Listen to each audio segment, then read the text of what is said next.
Hello, everybody. Secondhand Dan coming to you from his upstairs apartment land. This is above my store here.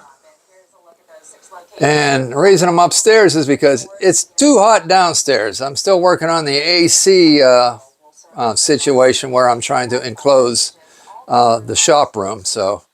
And it's even too hot to work on that to try and get it ready to cool. But I thought we'd go ahead and let me show you what's involved in putting something on the eBay. And like I said, it's too hot to be downstairs.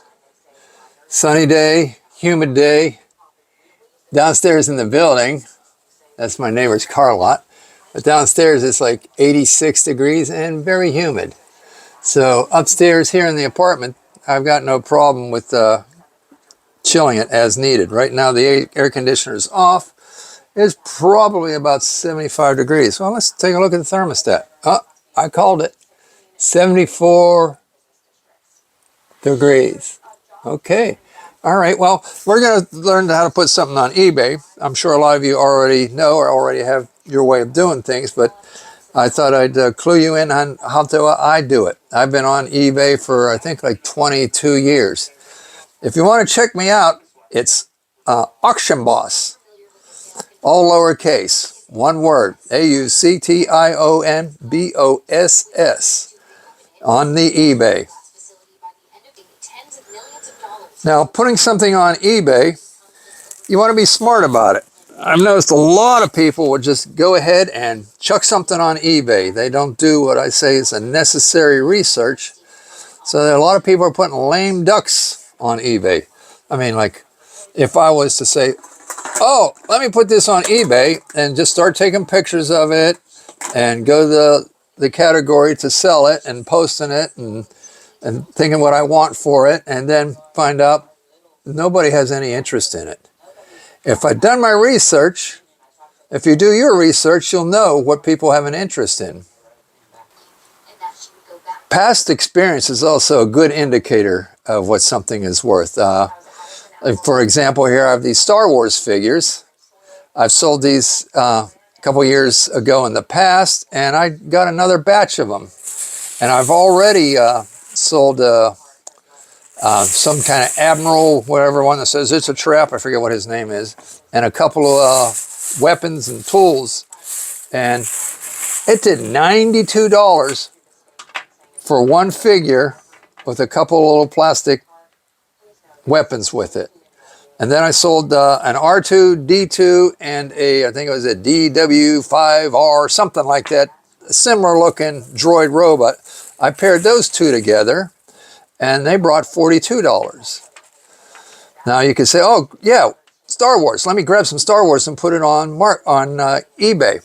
Well, not all Star Wars is worth something because it was overproduced, especially in the later years. These are what are like the 4-inch, 5-inch figures, somewhere in that area. But you can see I've got a number of them.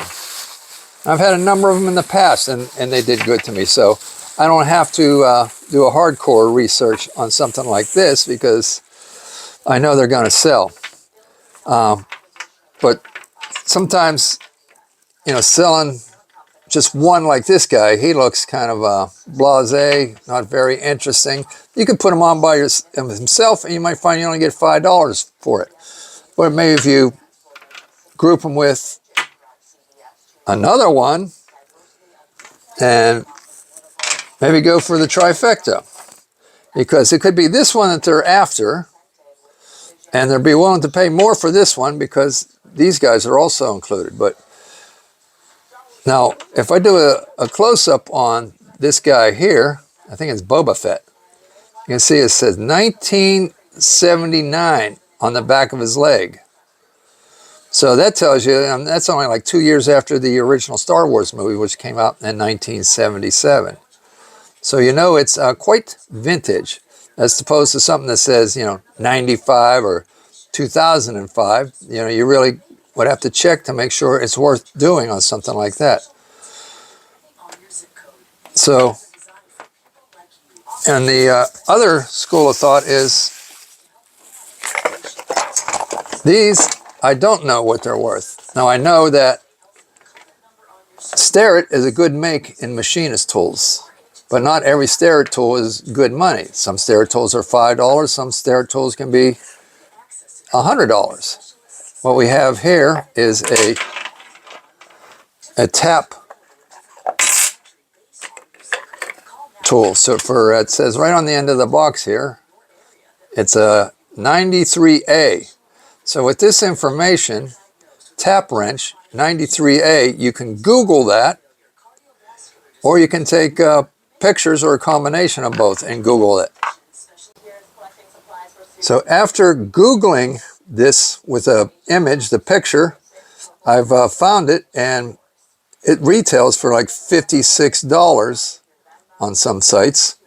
And then I went ahead and looked on eBay, and this is important because a lot of people, a lot of times when I'm looking to buy something at a yard sale or flea market, they don't have eBay as their, that they don't participate in it, but they'll look stuff up on eBay and they'll say, oh, it's worth this much, because they don't realize you need to go to the sold section, not what people are asking, because a lot of people can post something like this and they might go by the higher prices that they saw on the open internet rather than eBay. They might say, oh, I've seen this going for $70. Let me post mine for $70 on eBay.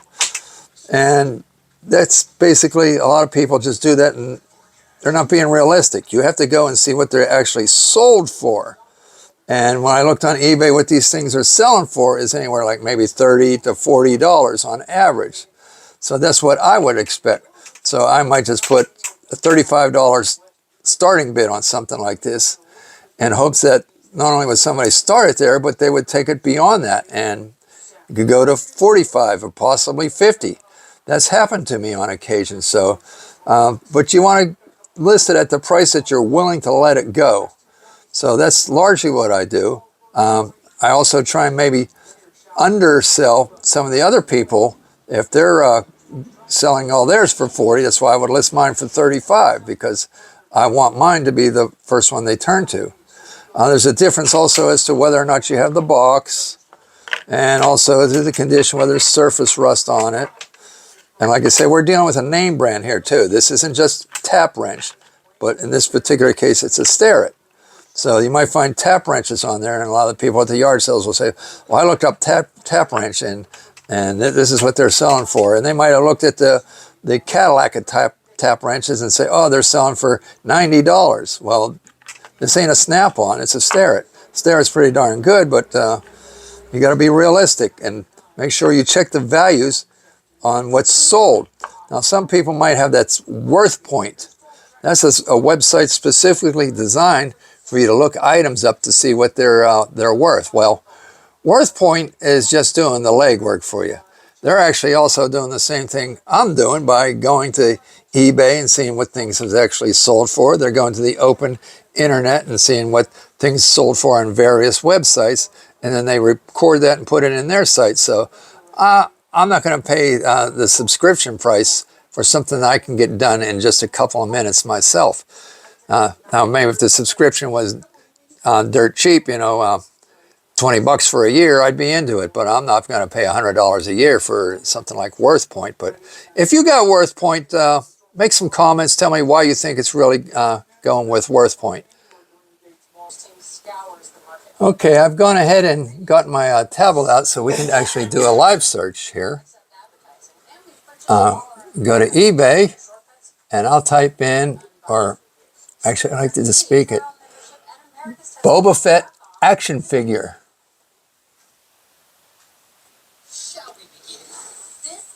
Of course, they're going to be all over in price because there are some that are, quote, still attached to their card.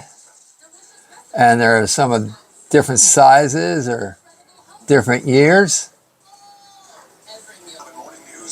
But look at this Boba Fett here. Like mine, it's a 1979.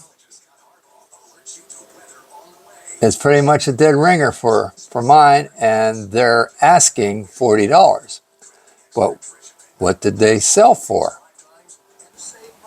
Now, if you come up to the filter button on your eBay,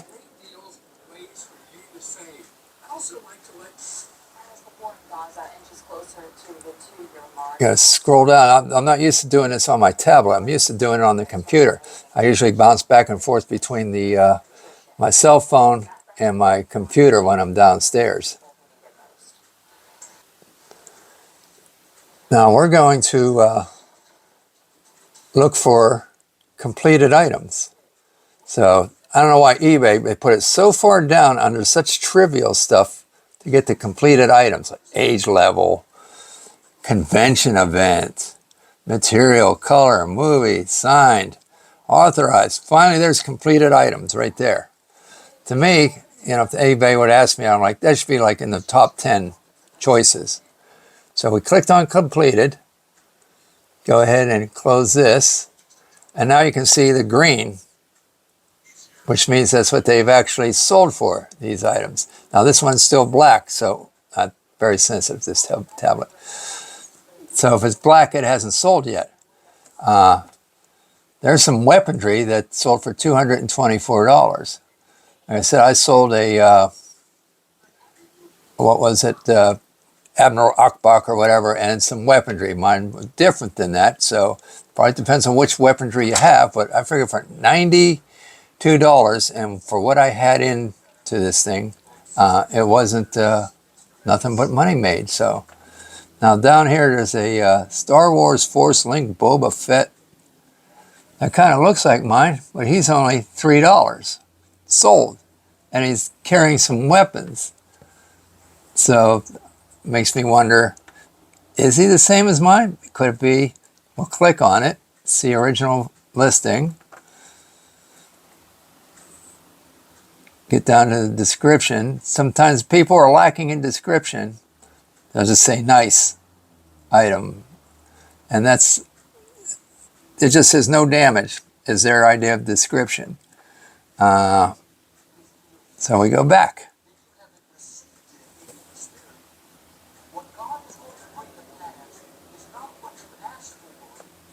There's a Boba Fett that sold for $65. It's nothing like mine.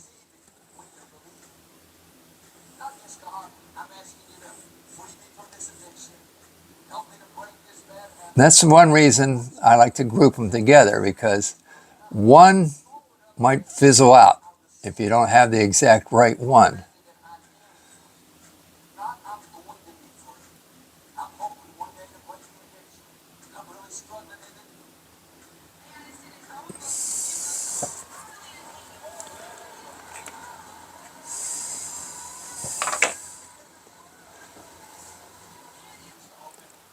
So you can notice that 9,900 plus results for Boba Fett are available.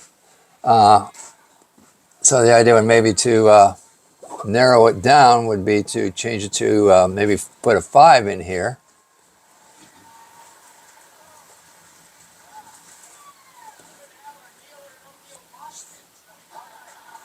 Sometimes it's just the number. Let's see. I don't even know how to get the numbers on my keyboard. I see them. Do I just hold it extra long? Yeah. Okay, now it says 5. So hopefully that'll be enough. Okay, so we went from 9,900 to 249 results.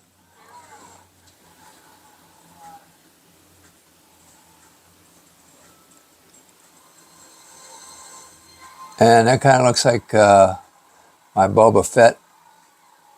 Not exactly, but so sometimes it's a gray area, trying to narrow it down. But if we go to the sort button, oh wait, there it is. Now I don't know what they were thinking. That was my Boba Fett there. Not mine personally, but the same one. Star Wars Vintage 1979 Boba Fett painted blue helmet. They want, tablet's too sensitive. Sometimes I wish I could adjust the sensitivity.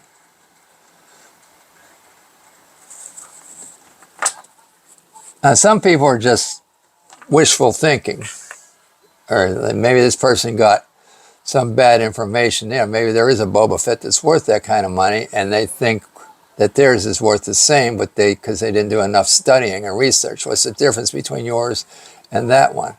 Let's see original listing.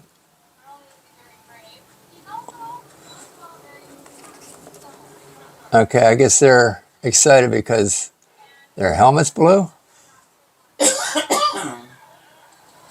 My helmet's not blue. Get me a paintbrush. Just kidding. All right, so that's, did I go the sort? Yeah. I really missed the columns instead of this side-to-side stuff. I'm not sure if that's an option on here.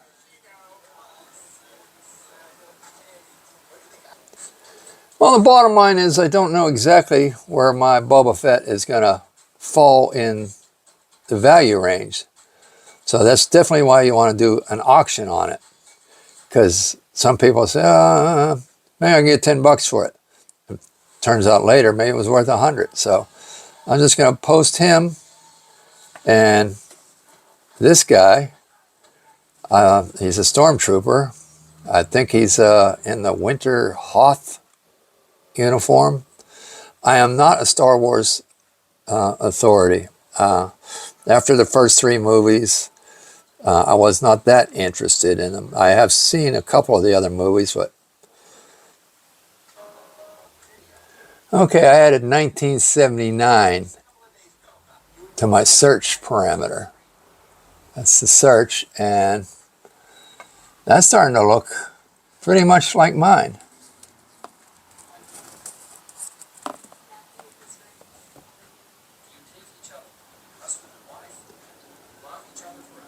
So I'm hoping mine can pull that kind of money. I see an accessory. It could be the gun there made the big difference. I do have the, whatever, is that a rocket in his pocket? But that there makes a big difference. Anyway, I'll put it on and I'll list it and his sidekick. Hopefully between the two of them, I hope for a bare minimum of $20. But after that, you know, I only the bare minimum. I hope if that's what they're worth at their bare minimum. If they're worth a lot more, I hope to get a lot closer to that. So let's go ahead and take some pictures. Now, right now, I can take pictures with you. You probably don't notice the camera blinks when I hit the photo button. Notice how I have a nice piece of white paper to offset the colors of the figures. First, I laid out this shirt but I'm like, that's too close to the color of Boba Fett, so I went and got a piece of white paper. Now, taking good pictures is important because it really showcases and reaches people's psyche rather than if you just do something like this. There's a difference. You're liable to entice more people when they're standing and they got a nice shadow, a nice background, than if you just lay them down and grab some pictures. I mean, they'll probably still sell, but they will do even better. Presentation is a lot of part of the game here.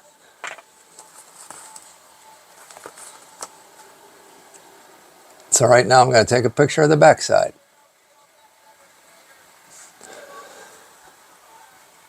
Now, if you want to go ahead and follow, I am going to list these on eBay and you can see what they actually do. Now, a lot of the reason for selling these together is a lot of people are selling just him. So if my price is pretty competitive, you know, matching a lot of the same prices that are already out there, the buyer's going to look over and say, well, this one comes with a bonus. And often they end up paying for that bonus, but there again, we reach their psyche and figure, well, hey, I'm buying a Boba Fett, but he's coming with a stormtrooper too. So that's another reason to sell them together in pairs. And plus, who wants to spend hours just to sell these things when it's not necessarily going to get you that much more money? But I will research again and again to make sure that there's none that are particularly worthy of selling by themselves. And if they do worthy of selling by themselves, so what if you stick one with it that's a $3 or $4 one, if you stick it with a $200 one? You're only going to come out ahead either way.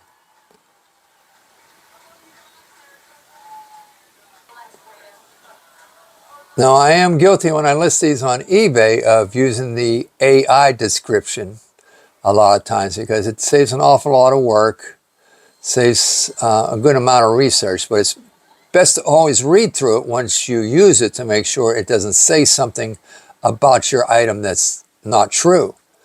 And often I'll just maybe break in the middle and I'll separate the AI description, put down a couple lines, and then put something in the middle that I feel is kind of pertinent. So I'm going to list these now. All right, I've gone ahead and posted them. They're actually going to start a couple hours after this video's. I have picked a time for 3 o'clock in California. I'm on the East Coast, so that means we'll start at 6 o'clock my time. So it's something to think about, is scheduling the time you want some things to start, especially on larger items, because it's likely that if it's a pickup only item, you're going to get somebody that's a little more local, so you may as well post it so that it's going to end more in a convenient hour for them to be bidding on it than the people on the West Coast. So if I was bidding a large, heavy 60-pound tool, I might want it to end at 6 o'clock in the evening here and not care that it's going to be too early in California, because I'm thinking largely somebody here in this side of the country is going to buy it. Also, when listing items, I click on sell an item like this. When you're looking at the sold stuff and the completed stuff, it says sell one like this. You can do that, but then you got to make sure that their description matches yours and that there's specifics. Like I did that, and when I was looking at the specifics, it actually said that their Boba Fett came with weapons. So I had to make sure that I removed that from the specifics, because I don't want people saying, I bid on it and I won it and I'm expecting weapons too. So make sure that the specifics line up with yours.